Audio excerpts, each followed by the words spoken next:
oportunidade e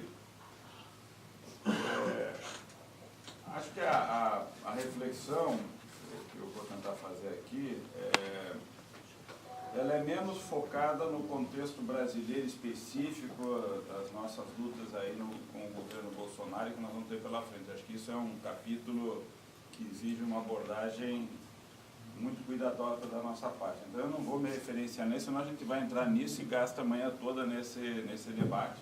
Debate necessário, porque eu acho que o contexto e a complexidade que a gente está vivendo não é uma coisa simples. Ou seja, nós estamos numa armadilha que vai ser muito difícil sair dela, bem. Então tudo indica que a gente vai sair mal dessa situação. Então era bom que a gente tivesse um cuidado específico sobre esse contexto presente. O movimento de hoje, com o movimento da educação, o movimento agora dia 14 de junho, espero que seja, a gente vá não crescendo e vamos não crescendo tentando colocar a sociedade em movimento para enfrentar esse contexto.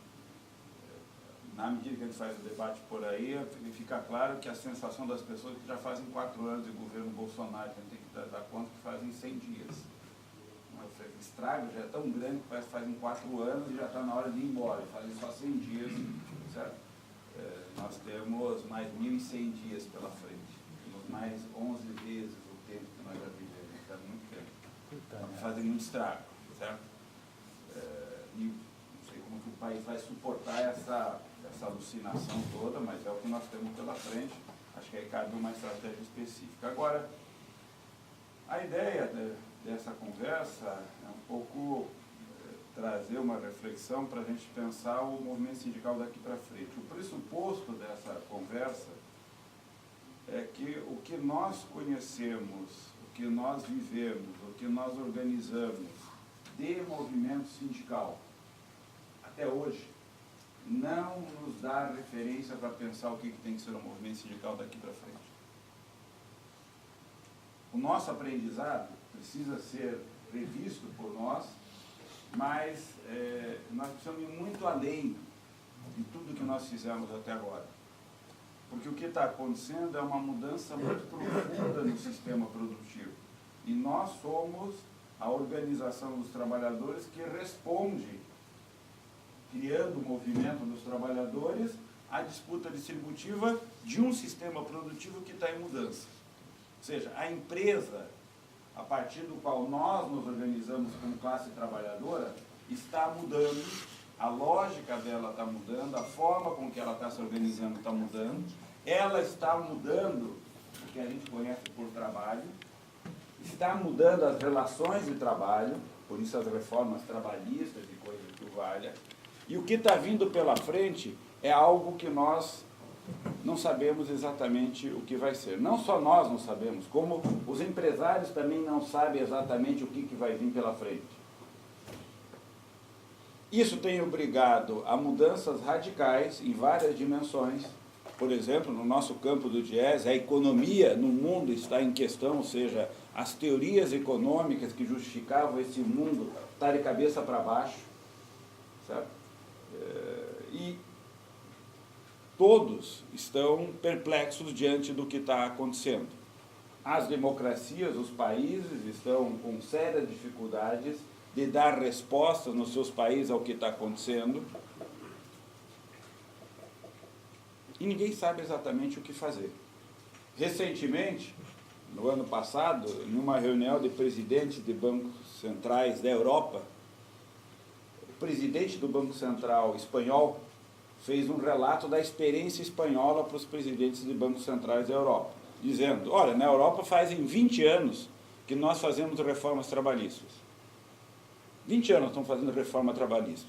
O objetivo principal das reformas era criar um ambiente favorável para a inclusão do jovem no mercado de trabalho. Hoje, na Espanha, dizia ele, de cada 5 jovens que estão no mercado de trabalho, um está num emprego seguro, que a gente por aqui conhece como carteira de trabalho assinada. 4 estão em empregos inseguros, que nós aqui conhecemos como informalidade, ou assalariamento sem carteira, certo? Esses 4 que estão em emprego inseguro estão disputando o emprego seguro. E eles têm como estratégia a participação e a presença nas redes sociais, disputando emprego seguro. Então, nas redes sociais, esses jovens são felizes, vivem bem, estão preparados e se preparando para o emprego seguro, mas, e aí quem fala são os dirigentes sindicais, isso não é a fala do presidente, mas é aqui a fala dos representantes das comissões obreiras que trabalham com a questão de saúde e segurança, dizendo: esses jovens não querem saber do sindicato, estão sozinhos, não têm convívio social, não aprenderam a se relacionar, vivem à base de antidepressivo e não sabem o que fazer para frente.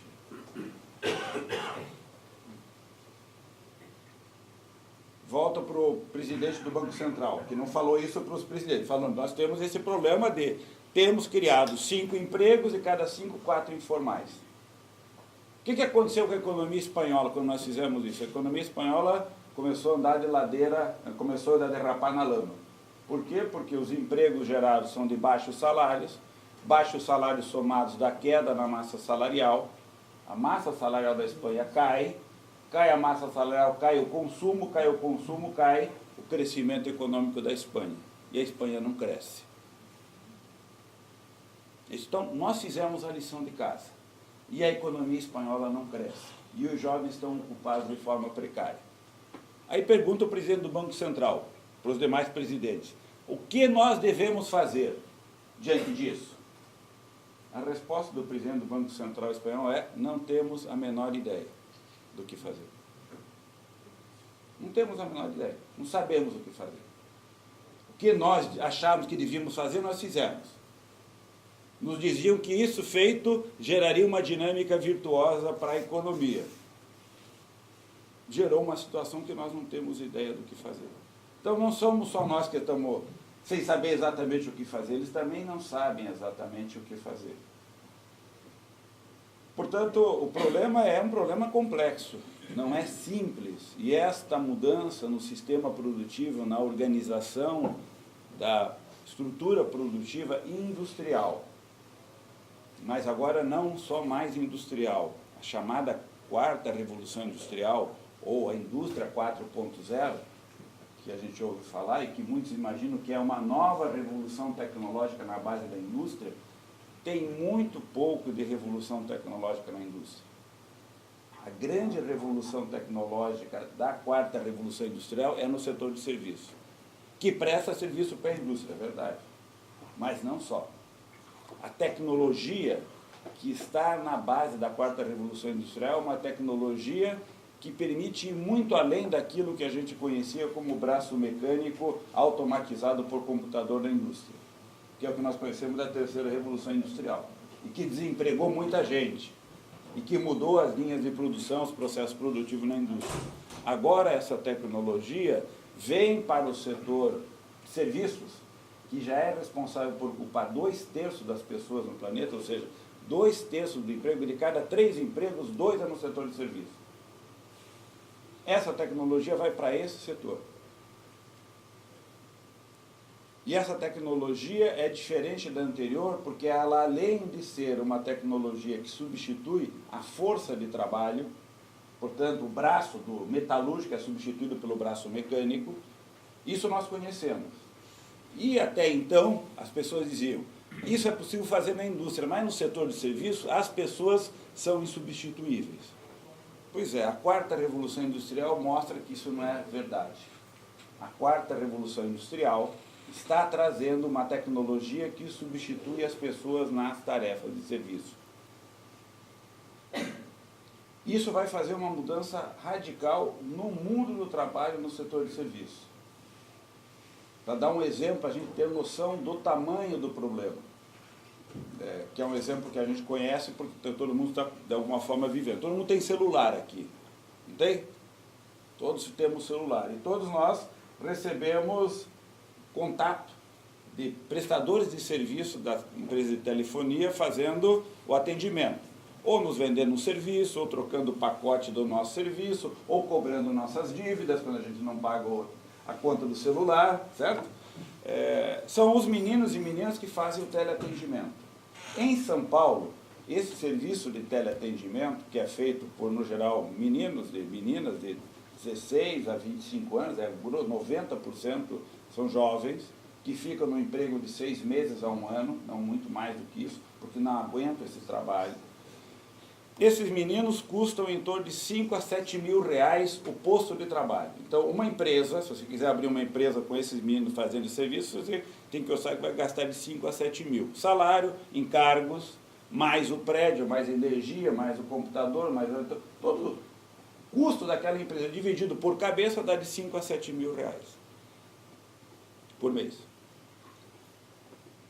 A tecnologia que está entrando nesse lugar está colocando um atendente virtual, que alguns de vocês já devem ter recebido a ligação. Aqui é Roberto, seu atendente virtual. Esse atendente virtual é uma máquina, é um computador, que é um software que liga para você. E esse software, chamado inteligência artificial, é um programa que aprende. Ele é montado segundo a lógica do nosso cérebro, dos nossos neurônios, ele é uma tecnologia que aprende. Toda vez que ele liga para você e você responde e começa a conversar com aquela máquina, ela está aprendendo. Aprendendo a identificar a voz, as palavras, o tom da voz, se você está triste, se você está alegre, está aprendendo, aprendendo, aprendendo. E aprende em uma velocidade fantástica. Rapidamente aprende. E eles estão melhorando a capacidade de aprendizado dessas máquinas. Qual é a diferença? É que esta máquina que está sendo treinada, por exemplo, o Bradesco já criou a máquina de atendimento virtual dela, que é a Bia, né? Que é, você liga para o Bradesco e fala com a Bia. A Bia é uma máquina que aprende a se relacionar com você. No futuro, provavelmente, a Bia só vai fazer movimentação na tua conta quando você falar com ela. Porque ela vai reconhecer a voz e vai dizer que é o Clemente e não é outra pessoa. Esse é o aprendizado que ela vai fazer. Que ela está aprendendo. Vai levar um tempo. 1 mês, 2 meses, 1 ano, 2 anos, não importa, mas ela vai aprender. Qual é a situação do ponto de vista do trabalho? É que esta máquina, que já substitui os meninos e as meninas fazendo teleatendimento, custa R$250 por mês. A hora que você coloca uma máquina, você tira alguém que custa 5 mil e coloca uma máquina que custa 250 por mês. A máquina não tem sindicato, não faz greve, trabalha 24 horas por dia, por isso custa R$250, certo? Não falta na segunda-feira, quando o Inter ou o Grêmio ganha ou perde, certo? Trabalha o tempo todo. E quando essa máquina quebra, diferente da gente que vai para afastamento médico, essa máquina é substituída por uma outra, que em frações de segundo aprende o que todas as milhares de máquinas aprenderam. Porque essas milhares de máquinas se somam em uma única máquina, em um único sujeito, que é o atendimento virtual, sujeito mecânico, que dissemina-se, multiplicando aos milhares a mesma inteligência. Essa capacidade da tecnologia é a que está ocupando o setor de serviços. Recentemente, descobriram que as máquinas que estão fazendo atendimento virtual, porque elas são programadas por nós, elas carregam os nossos defeitos e os nossos preconceitos. Então descobriram nos Estados Unidos, observando uma máquina fazer atendimento, que ela carregava o preconceito para atender um negro. E o programador foi lá e reconfigurou a máquina, corrigindo esse defeito. E observou-se que a máquina passou a atender as pessoas de forma correta. Coisa que talvez nem em um século a gente conseguiria fazer com humanos. Portanto, as experiências estão indo para um campo que a gente desconhece. Já há nos Estados Unidos um debate hoje, que é a possibilidade de abrir no Congresso Nacional Americano um debate sobre os limites para que as máquinas assumam tarefas de governança. Porque o debate está sendo colocado é que em breve as sociedades começarão a pedir que as máquinas governem as sociedades. Então eles querem colocar limites. Limites à possibilidade das máquinas governarem. Na Europa, um debate na Comissão Econômica, na Comissão da União Europeia, está debatendo e tentando formular uma legislação para definir duas coisas. O direito autoral de uma máquina. Quando uma máquina faz uma pintura ou escreve um texto, qual é o direito autoral daquela máquina? E se uma máquina matar alguém, qual é a responsabilidade criminal e civil da máquina? Então, a gente tem noção, do ponto de vista institucional, para onde que a gente está indo. Ou seja, é o mundo do trabalho sendo substituído, mas é o mundo na sociedade sendo transformado de uma maneira que é inimaginável para a gente. Inimaginável. Ou seja, nós, no movimento sindical, ou o presidente do Banco Central espanhol, não temos a menor ideia do que fazer. E é diante dessa perplexidade que nós temos que pensar o futuro. Porque se essas mudanças estão vindo nessa intensidade, e ela é uma onda de tsunami que a gente não segura, ou seja, não adianta querer colocar saco de areia, colocar plaquinha para que a onda não nos pegue, porque ela passa em uma velocidade que é inatingível por nós não conseguimos gerar uma resposta na velocidade com que essa onda veio. Nós temos que imaginar qual é a resposta que nós vamos construir para essa transformação. Ou seja, não é como que nós vamos reagir ou como que nós vamos evitar, é como que nós vamos construir um mundo que está virando de ponta cabeça. Mais do que isso, é um mundo que está aparecendo de uma semente cujo resultado a gente não tem a menor ideia de qual é a planta que vai nascer. O que a gente sabe é, tem uma semente e essa semente está germinando. O que vai aparecer, ninguém sabe exatamente o que vai ser.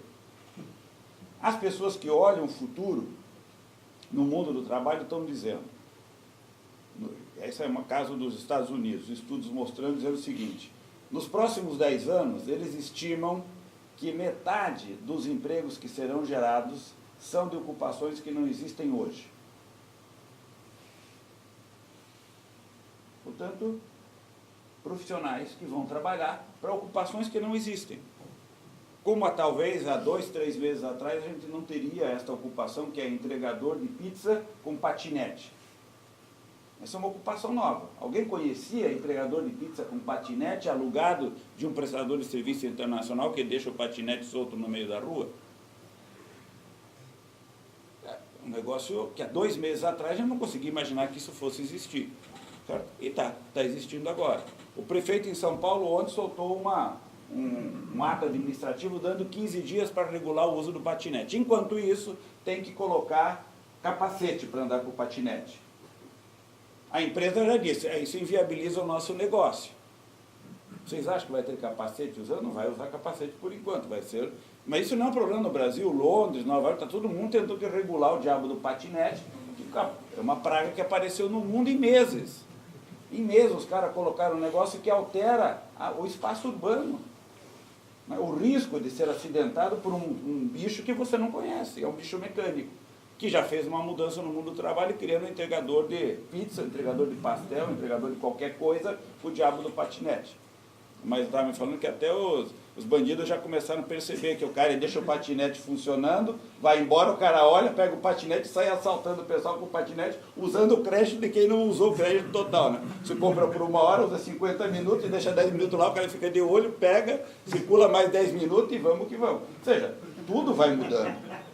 Né? A gente rapidamente cria os mecanismos todos, mas é uma tecnologia que altera tudo. Se você não se preparar para o roubo com o patinete, você vai dançar. Se você não forçar, você perde a oportunidade de fazer o bico, entregar pastel, ganhar um troco, fazer o diabo. Bom, é a tecnologia ocupando os espaços nas mais variadas formas.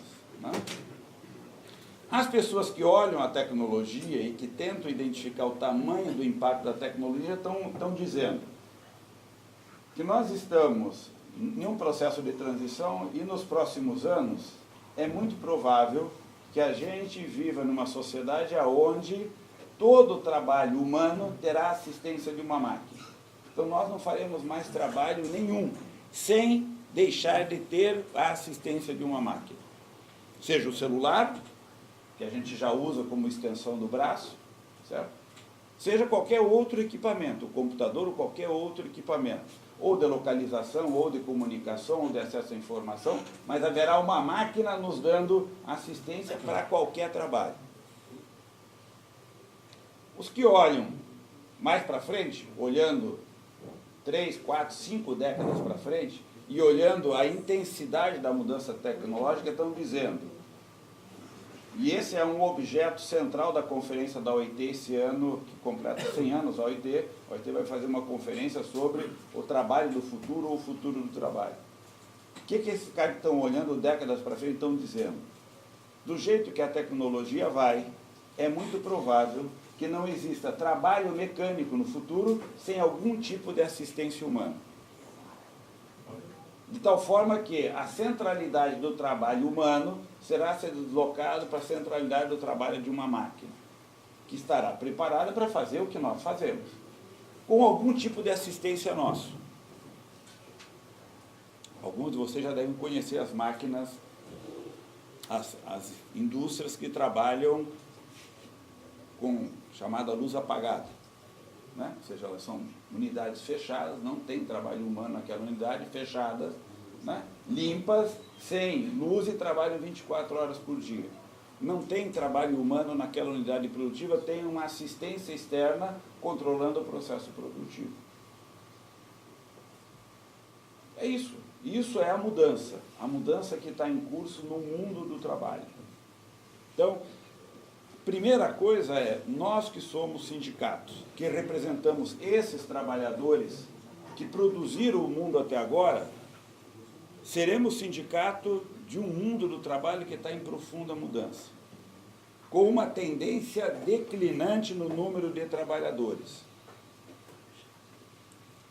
Na indústria, vocês vivem isso, vocês conhecem essa experiência na indústria, mas se pegar o setor bancário, por exemplo, no final dos anos 80, início dos anos 90, no Brasil nós tínhamos 1.200.000 bancários. Hoje nós não chegamos a ter 400.000 bancários. E os bancos são o que são. Nós temos 1/3 da força de trabalho no setor bancário. E os bancos se multiplicaram por quanto? 4, 5, 10 vezes o seu tamanho. Isso é serviço. Então, para a gente ter a noção de que o deslocamento que a tecnologia está fazendo do mundo do trabalho e dos trabalhadores é um negócio muito profundo. O que significa que nós temos, como movimento sindical, responder a como que nós vamos e a quem nós vamos representar e organizar, né? Organizar os trabalhadores no local de trabalho. Que local de trabalho? Quem que você vai encontrar no local de trabalho? Nessa empresa que não tem trabalho humano na linha de produção, o cara que toca o trabalho por fora provavelmente é um engenheiro engravatado, né? Ou um cara moderno, que não quer ouvir falar do sindicato. O sindicato dos trabalhadores não o representa. Exatamente. Então, nós vamos organizar quem? Nesse sistema produtivo. Então, nós temos que olhar para esse mundo. Isso não quer dizer que isso vai acontecer amanhã. O que nós temos que olhar é este processo de transformação está em curso.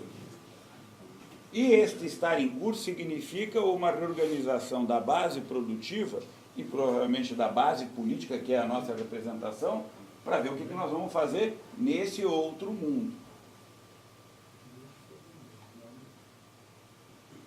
A outra mudança importante para a gente considerar é que nós temos que representar esses trabalhadores que estão nesse mundo real, que o mundo está mudando. A nossa representação é organizar a capacidade política desses trabalhadores fazerem a disputa com o empregador, no nosso caso, como sindicato, fazer a disputa distributiva para conseguir melhores condições de trabalho, saúde, segurança no local de trabalho, conseguir melhores salários e condições salariais indiretas, benefícios indiretos e tal. Esse é o nosso trabalho.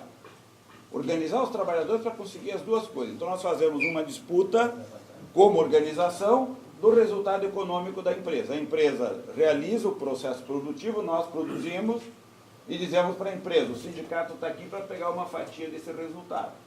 Pela regra da nossa sociedade, o lucro é teu. Nós queremos pegar uma parte desse lucro para que ele fique um pouco menor e a maior parte, uma parte maior, venha para salário e condições de trabalho. O empresário luta, briga, reage, né, dá cacete na gente e a gente faz greve. Quando a gente faz greve, ele entende o problema e diz, acho que é bom ceder um pouquinho, e essa é a nossa vida. Greve após greve, a gente vai... Sem greve, a gente sabe que não sai muita coisa. Né? Quando sai sem greve? É quando ele sabe que nós podemos fazer uma grande greve. Então, a greve é sempre o ponto... Uma categoria que não consegue fazer greve, não consegue quase nada. Uma categoria que tem poder de fazer greve, consegue mais coisas. Né? E de vez em quando a gente tem que testar, né? A gente é chamado para bater o pênalti, vai lá, faz uma greve, mostra que tem força. Se não tiver força, a gente dança e o acordo é uma porcaria. Assim é a nossa vida. Então, e o que é a greve? A greve é a imposição para o capital de uma perda. E ele diz rapidamente, eu vou resolver o problema. Por que vocês não fazem greve de 100 dias, como os professores fazem?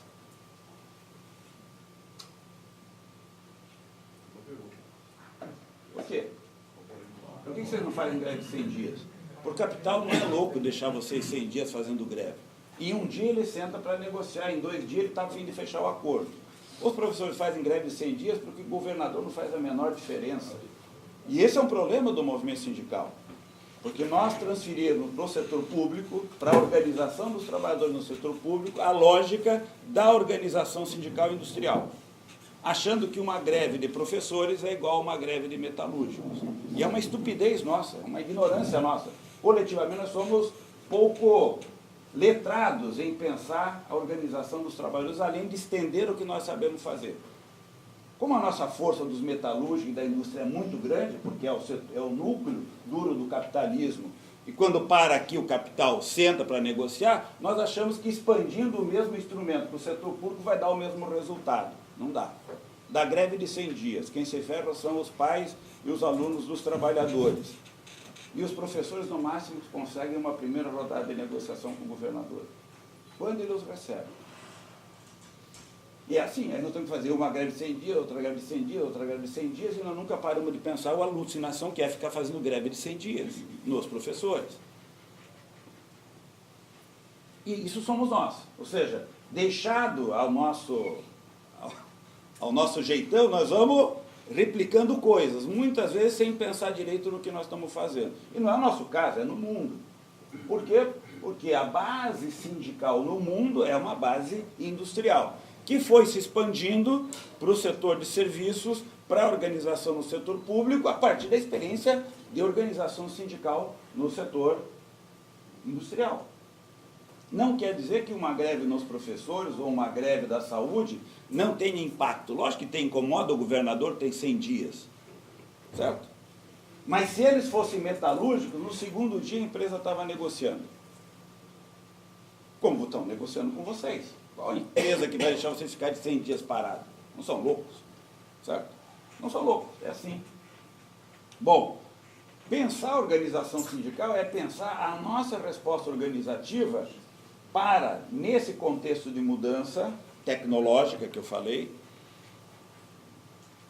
olhar para quem vai ser o sujeito. Quem é o sujeito que vai estar nesse novo mundo?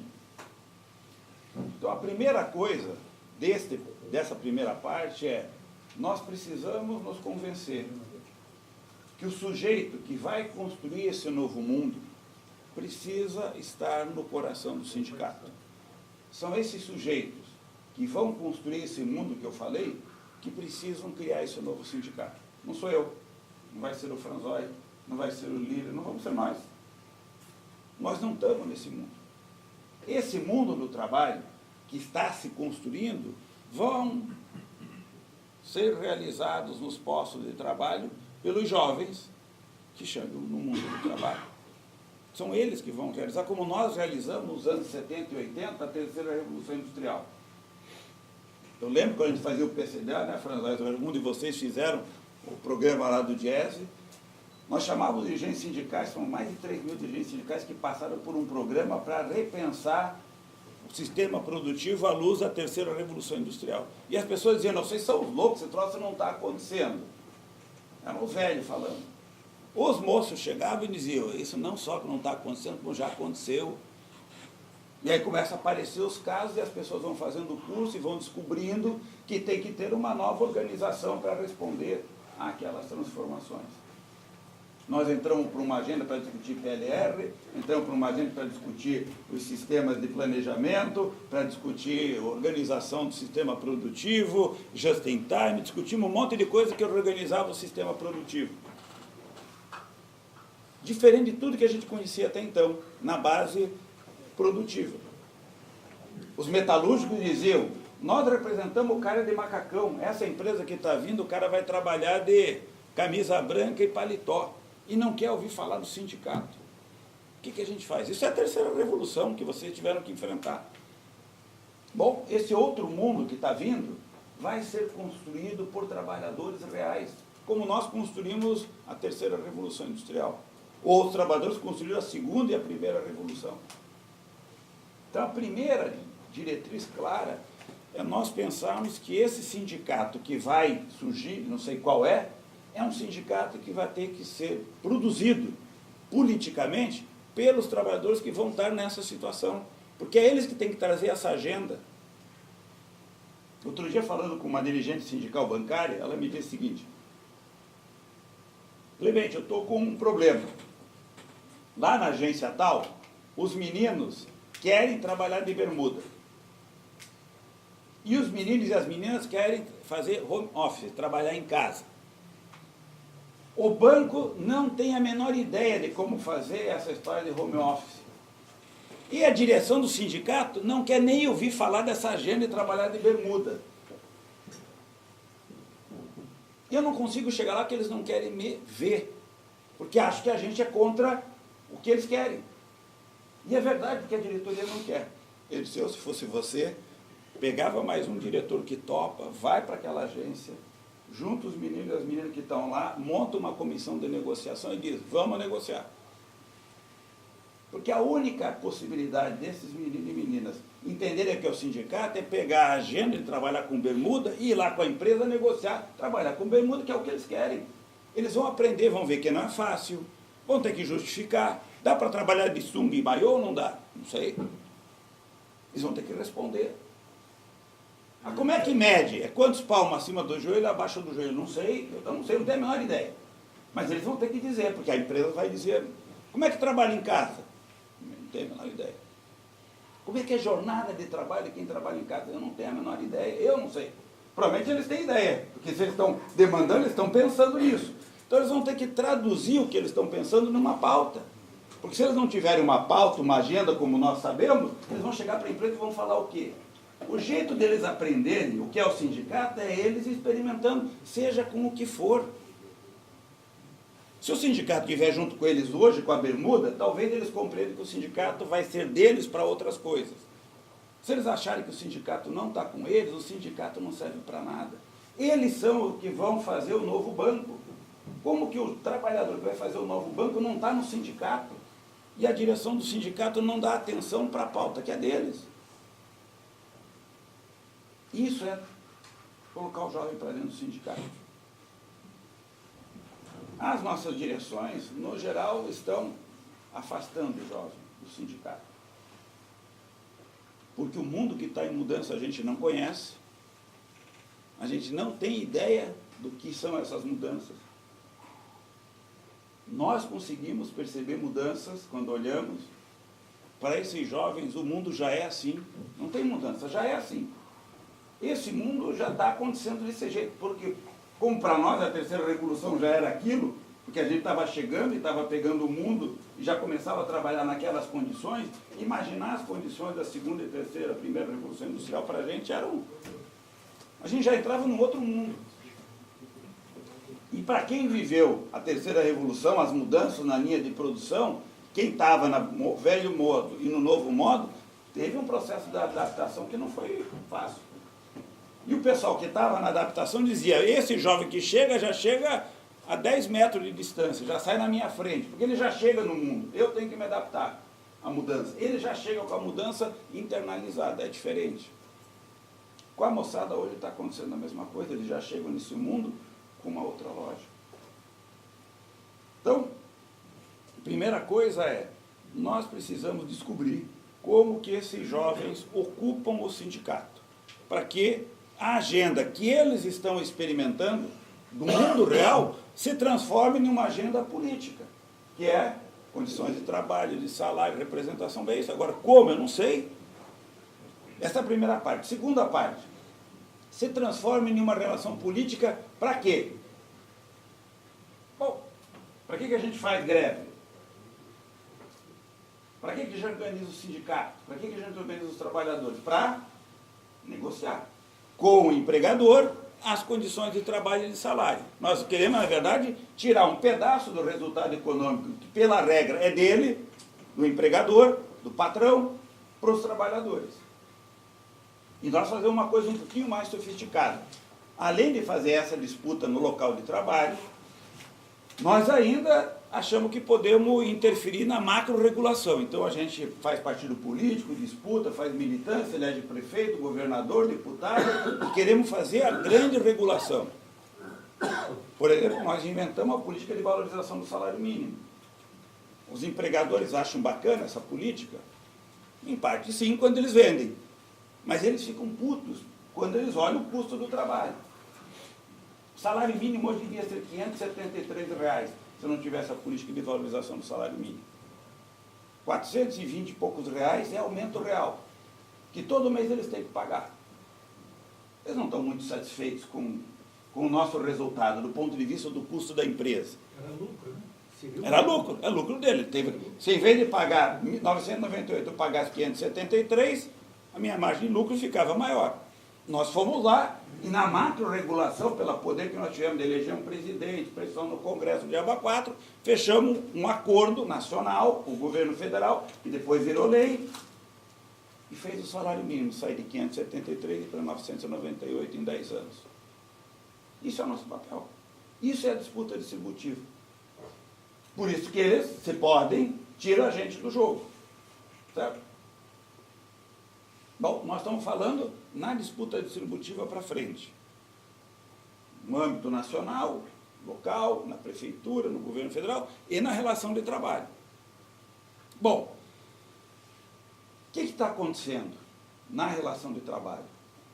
A relação de trabalho é nossa com o empregador. Qual é o problema? É que o empregador está mudando. Não só nós estamos sendo desafiados a mudar. É que o empregador está mudando.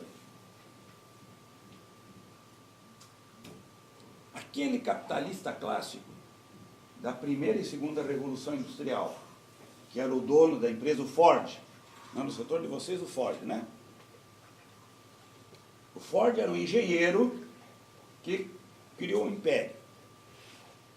E, como dono desse império, teve a sacação dizendo: eu preciso ter, na minha empresa, pessoas que aqui trabalhem e que tenham um salário com capacidade de comprar o produto que eu produzo. Ou seja, qual era a sacação dele como capitalista?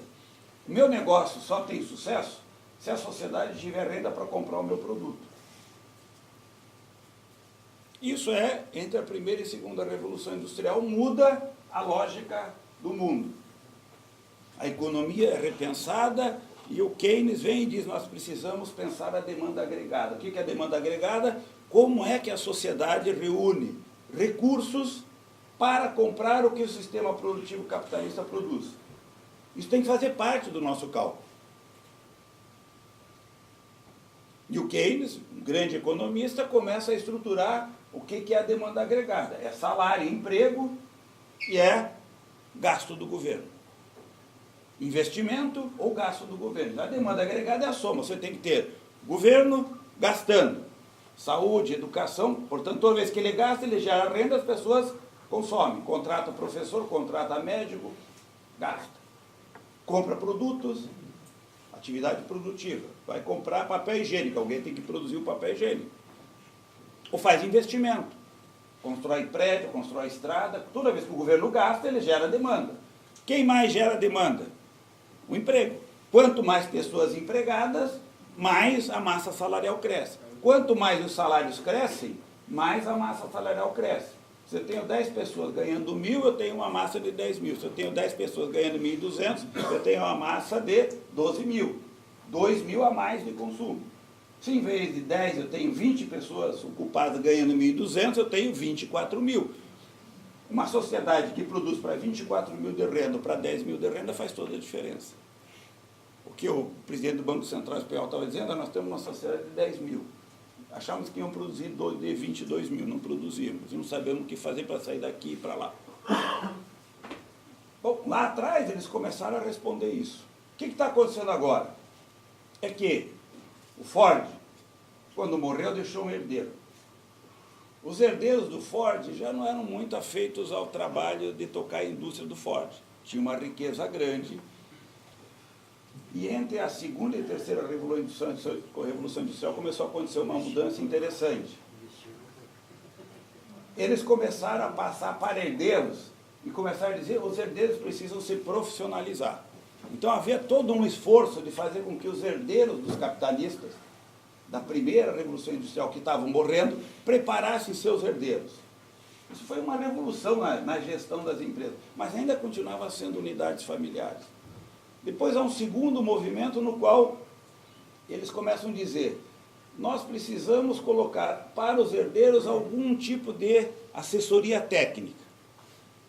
E começam a surgir os serviços de assessoria à gestão das empresas, dizendo: os herdeiros não têm a mesma qualidade do capitalista primeiro, que montou o império.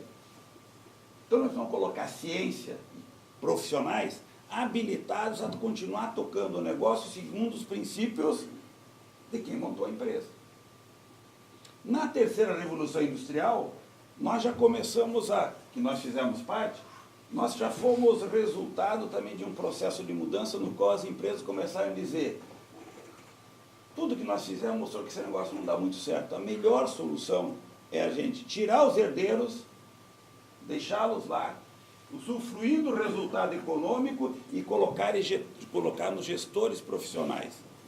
A propriedade do capital continua sendo do Ford herdeiro, neto, bisneto, mas quem toca a Ford passa a ser um profissional.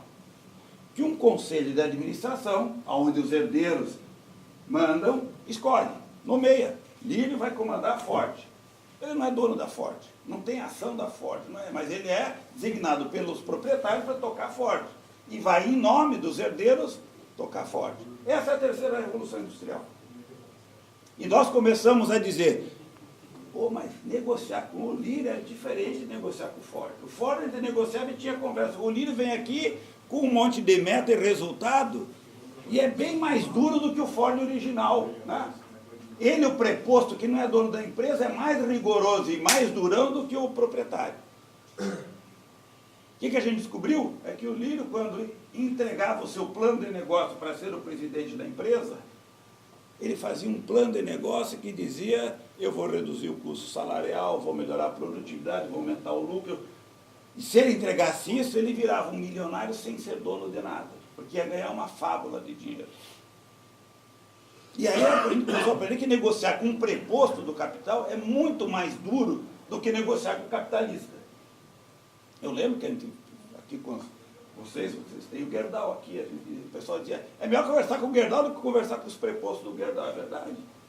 O Gerdau é duro, mas lá tem conversa. Com o preposto é um inferno. Por quê? Porque o cara quer entregar o resultado. No geral, são advogados que acompanham os prepostos. Bom, o que está acontecendo agora? Agora, a questão é que o que está em curso agora é uma mudança mais profunda. A Ford não vai mais, as Fords, né, as empresas, não são mais propriedade do Ford. A Ford está sendo vendida. As Fords, as empresas capitalistas estão sendo vendidas e compradas. Por quem?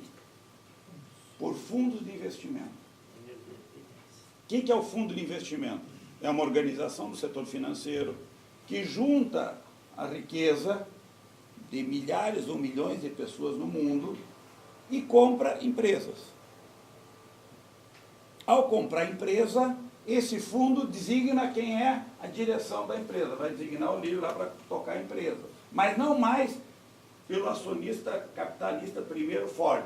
Agora um fundo de investimento, que são milhares de pessoas, que têm riqueza reunida de um fundo e comprando empresa. Se você tem aplicação em um banco, e você é um daqueles que faz aquela aplicação que se diz de risco, onde que a taxa de retorno é muito maior, se você for um conservador, for para a poupança, o CDI, você ganha 5. Se você quiser ser um poupador arriscado, portanto, correr risco, você pode ganhar 15. Se você for para isso, teu recurso no banco vai ser direcionado para esse tipo de fundo. E eles vão comprar ações de empresa, você vai virar acionista de empresa. Você vai ser proprietário de um pedacinho de uma empresa. O que o banco, quando diz que se você é investidor tradicional, ganha 5, se for para um investimento de risco de empresa, ganha 15, está dizendo, eu vou te dar o máximo retorno, no menor prazo possível. E se você for para esse negócio, você vai ser um investidor em empresas. E as empresas estão sendo compradas por esses fundos. E elas estão sendo obrigadas a se reorganizar porque os donos estão querendo um retorno alto e rápido. O que isso muda? O Ford tradicional, que nós conhecemos, brigava com a gente, esperneava, fechava o acordo. Ao final, pagava os salários, pagava o processo de produção que ele gastou e dizia, eu tive 100 de lucro. Paguei todos os salários, impostos, paguei o custo, fiquei com 100. A minha empresa aqui, a Ford, teve 100 de lucro. O que eu faço com os 100? Em média, esses capitalistas pegavam 75 e investiam na empresa. Então a Ford, dos 100 que ela tinha de lucro, ela ficava com 75 e ampliava a capacidade de produção. Ampliava a empresa, fazia uma empresa no Brasil, fazia uma empresa na Rússia, fazia mais empresas, ela crescia, fazia mais carro, fazendo mais carro o lucro dela crescia. E na terceira Revolução Industrial ele começou a ver que eles faziam as alocações das empresas nos locais onde eles tinham trabalhadores qualificados e mais baratos. Dizia, mais fácil produzir aqui no Brasil porque o salário é mais baixo do que o metalúrgico alemão. Não, mas ela expandia a capacidade produtiva dela. 25 Ford retirava como riqueza pessoal dele.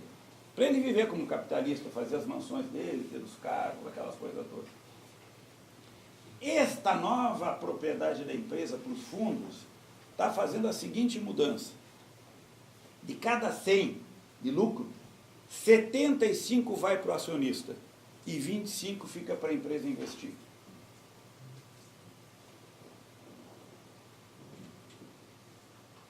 Ao invés do Lírio, como diretor da empresa, pegar como proprietário original 75 e investir na empresa e distribuir 25 para os acionistas, o Lírio agora vai entregar 75 para os acionistas e ficar com 25 para investir na empresa. Essa é a nova empresa com que nós vamos negociar. Diferença é que antes o Ford olhava para o 100 e dizia, esse 100 é meu. Agora o Lírio diz, olha para o 100 e diz, esse 100 não é meu, mas uma parte dos 100 será minha, quanto melhor resultado eu entregar para os acionistas.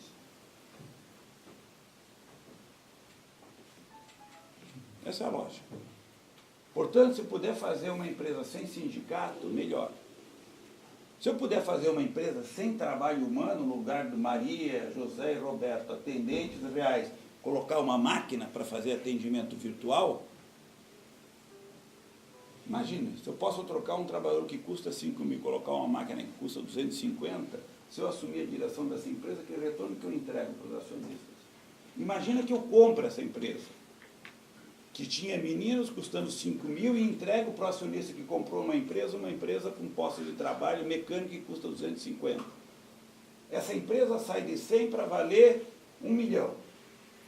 E a hora que essa empresa sai de 100 para valer 1 milhão, eu vendo essa empresa e entrego para os acionistas uma fábula. O gestor da empresa vira um milionário, que é o que esses meninos e meninas RUP estão gerindo empresas, estão ganhando, estão virando milionários, sem ser dono de nada, comprando e vendendo empresa, pegando empresa, reestruturando e entregando a taxa de retorno da empresa lá em cima. Muita tecnologia. É uma outra Para essa empresa, não pode ter sindicato, não é bom ter sindicato. Eles não estão pensando na relação da empresa 20, 30 anos para frente. Eles estão pensando na empresa como um negócio. Comprar e vender empresa. Fazer a empresa entregar uma taxa de retorno lá em cima. Tem uma outra empresa diferente do que a que nós conhecemos. Os nossos negociadores do lado patronal são, no geral, pessoas que não são proprietários da empresa. São representantes dos proprietários que não sabem que são donos da empresa. Recentemente, o Brasil aprovou uma lei que devia ter sido implementada até dezembro do ano passado. E nessa lei, as empresas são obrigadas a comunicar ao Banco Central, ao Ministério da Fazenda, da Economia hoje, o CPF de todos os proprietários da empresa.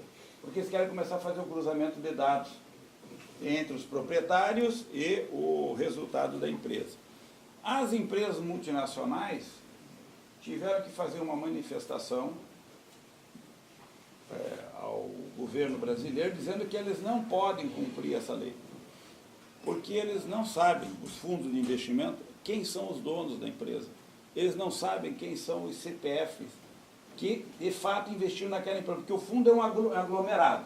Você tem lá 30 mil, 50 mil, 1 milhão de investidores naquele fundo. Esse fundo compra e vende empresas, ações de empresas. Como que eu sei se aquele pedacinho daquela empresa que eu comprei é do recurso que o Clemente colocou, ou que o Milton colocou, naquela empresa comprada no Brasil? Eu não sei.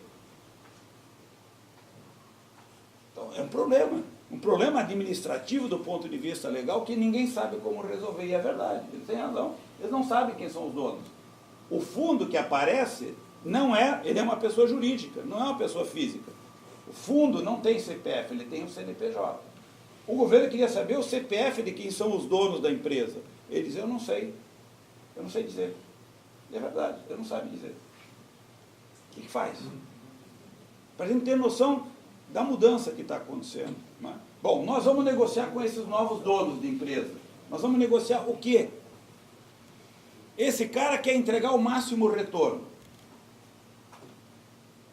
A nossa atuação é para diminuir o retorno dele. O resultado que ele quer entregar é o oposto do que nós queremos como resultado. O Ford dizia, eu tenho que negociar com vocês, porque se vocês aumentarem a produtividade, eu ganho mais. Se vocês melhorarem o salário e puderem consumir, eu vendo mais. A lógica dele era uma lógica instruída por uma outra dinâmica. Agora o novo gestor da empresa quer entregar para o acionista que não quer saber se você está produzindo sapato, abacaxi ou avião. Ele quer saber o seguinte, quanto que eu ganho e de que maneira que eu ganho o mais rápido possível. Até então, as empresas faziam balanços anuais. A partir de pouco tempo, as empresas passaram a produzir balanços trimestrais. Por quê? Porque elas têm que prestar conta para o acionista, trimestralmente, qual é o retorno dela. Para uma empresa capitalista clássica que nós conhecemos, não faz sentido, porque o negócio dela é de uma outra dimensão. Para o investidor, ele não quer saber qual é o negócio, quer saber qual é o retorno que eu tenho. É outra lógica. Não está preocupado se ela é ambientalmente sustentável, não é. Tanto é que agora, com o ganho na sociedade da presença da preocupação ambiental, os fundos começaram a oferecer as ações verdes, que são fundos que dizem, eu sou especializado em pegar o teu recurso e investir em empresas que não afetam o meio ambiente. E nós colocamos já no debate, mas por que eles não colocaram que não afeta o meio ambiente e tem compromisso social? Ah, não, compromisso social não, então não afeta o meio ambiente. Por quê? Porque eles sabem que tem entre os ricos pessoas que querem fazer investimento em empresas que não ataquem o meio ambiente. E começa a ser negócio. É um bom negócio fazer esse tipo de fundo. Mas esse tipo de fundo vai colocar um diretor naquela empresa para tocar aquele negócio. E dá para o acionista um determinado retorno. Por que eu estou falando disso? Porque a segunda parte do nosso desafio é esses meninos e meninas que têm que culpar o sindicato vão ter que aprender a negociar com um outro patrão que é radicalmente diferente do patrão com quem nós negociávamos. O patrão que nós conhecemos está desaparecendo. Ele fica na pequena e média empresa. Na grande empresa, que é onde o dinamismo sindical puxa a luta, está mudando. Então eles vão ter que negociar com patrões que nós não conhecemos e que eles também não conhecem.